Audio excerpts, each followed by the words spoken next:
আজকের ভিডিওতে আমি আলোচনা করব গুগল ফটোসের যে আনলিমিটেড স্টোরেজ সুবিধাটা ছিল সেটা বন্ধ হওয়ার পরে আমরা যারা বিভিন্নভাবে বিভিন্ন টিউটোরিয়াল দেখি গুগল ড্রাইভে আনলিমিটেড অ্যাক্সেস নেওয়ার চেষ্টা করতেছি তারা কতটুকু নিরাপদভাবে এই কাজটা করতেছি আর কতটুকু যুক্তিসঙ্গত, কিভাবে এই গুগল ড্রাইভে আমরা অ্যাক্সেস নিচ্ছি, এটা কি আদৌ আমাদের করা উচিত, এটা করলে আমরা কতটুকু বিপদের সম্মুখীন হতে পারি, আর এর পরিবর্তে আমরা কি অ্যাপস ব্যবহার করে এই ড্রাইভে আমাদের ডাটা স্টোর করব তা নিয়ে সম্পূর্ণ ডিটেলসে আলোচনা করব এই ভিডিওতে।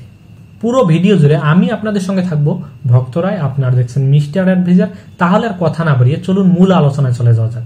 গুগল ফটোসের আনলিমিটেড ফটো স্টোর করার যে সুবিধাটি ছিল সেটা বন্ধ করার ফলে কিন্তু আমরা নানা রকম প্রবলেমে ভুগতেছি।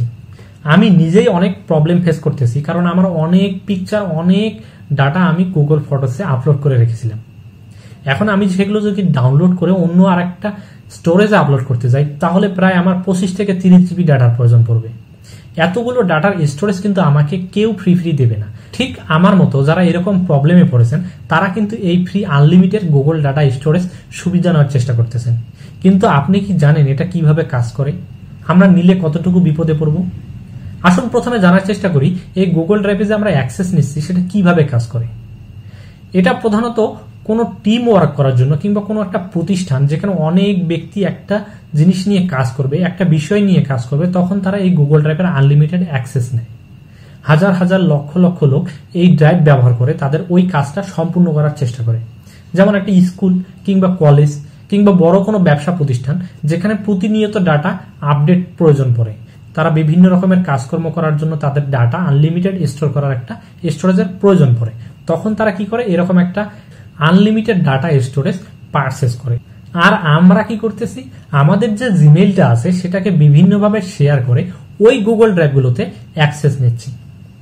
এখন চিন্তা করে দেখুন, কোনো একজন ব্যক্তি কিংবা আপনি নিজেই যদি একটা গুগল ড্রাইভ কিনে থাকেন কিংবা পারচেজ করেন, সেখানে যদি অন্য কেউ ডাটা স্টোর করে তাহলে আপনি কি করবেন, হয় ডিলিট করে দিবেন, না হলে সেটাকে মিসইউজ করবেন।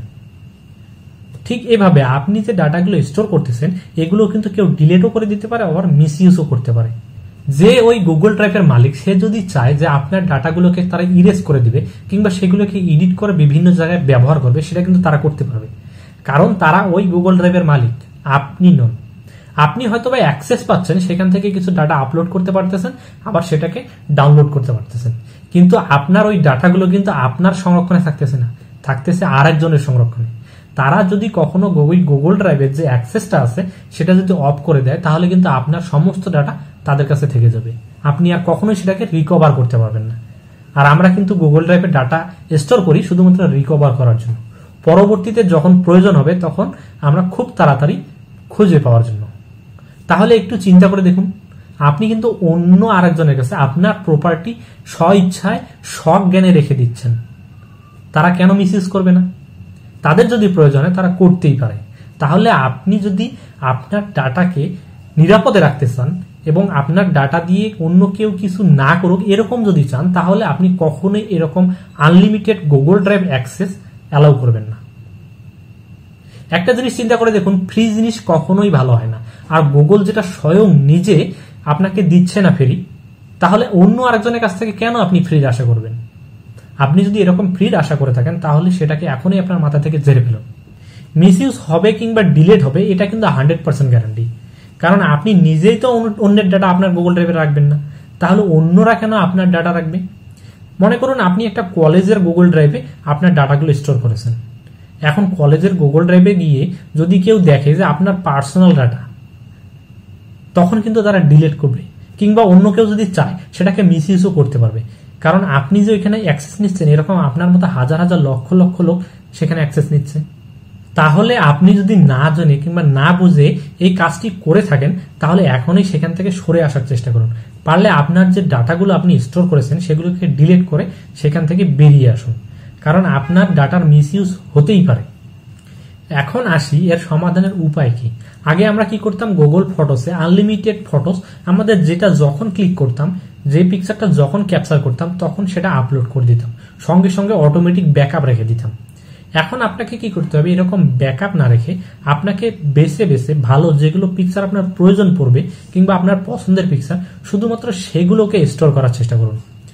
এখন তো গুগল ফটোস আপনাকে আনলিমিটেড অ্যাক্সেস দিচ্ছে না, তাহলে গুগল ড্রাইভে গিয়ে আপনি 15 জিবি যে ডাটা পাচ্ছেন সেখানে আপনাকে পিকচার আপলোড করতে হবে।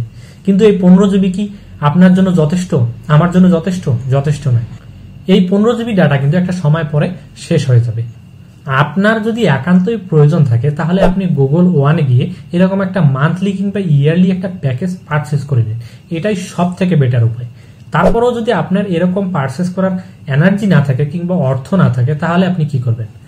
তাহলে আপনি আরো 2 থেকে 3টা জিমেল অ্যাকাউন্ট ক্রিয়েট করে সেখানে প্রত্যেকটার জন্য আলাদা আলাদাভাবে 15 জিবি করে ডাটা আপনি অ্যাক্সেস পাবেন, এটা ব্যবহার করতে পারেন। আপনি ড্রপ বক্স, টেলিগ্রাম এরকম আরো অনেক অ্যাপস আছে যেগুলো আপনাকে এরকম স্টোরেজ অ্যাক্সেস করার জন্য সুবিধা দিচ্ছে, এগুলো ব্যবহার করতে পারেন।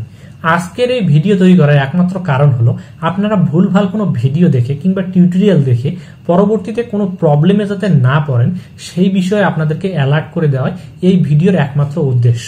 আপনি যদি এরকম আরো সুন্দর সুন্দর টেকনোলজি রিলেটেড কোনো ভিডিও পেতে চান তাহলে আমাদের এই চ্যানেলকে সাবস্ক্রাইব করে আমাদের সঙ্গে থাকুন।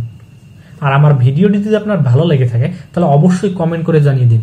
আর আপনার যদি এ সম্পর্কে অন্য কোনো মতামত থাকে সেটাও আপনি কমেন্ট করে জানিয়ে দিতে পারেন। আর আপনি আমার চ্যানেলে যদি নতুন হয়ে থাকেন তাহলে অবশ্যই আমার চ্যানেলটা সাবস্ক্রাইব করে আমাদের সঙ্গে থাকুন। আর যদি অলরেডি সাবস্ক্রাইব করে থাকেন, থ্যাংক ইউ সো মাচ।